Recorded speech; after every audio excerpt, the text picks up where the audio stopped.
ప్రార్థన నీ కూపిరిగా మారాలి. ప్రార్థన నీ జీవితానికి శ్వాసగా మారాలి.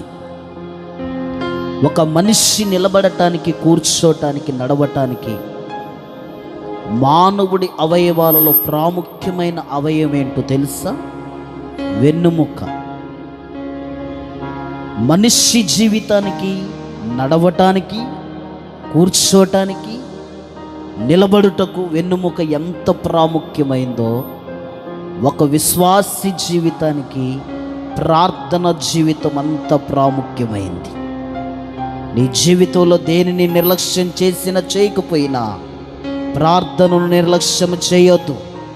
ప్రార్థన నీకు ఊపిరిగా మారాలి. ప్రార్థన నీకు శ్వాసగా మారాలి. ప్రార్థనే నీకు ఆయుధంగా మారాలి. నీ జీవిత కాలమంతా కూడా దేవుని ఎదుట ఒక నమ్మకమైన ప్రార్థన పరుడుగా నీ జీవితాన్ని నువ్వు కొనసాగించుకుందు.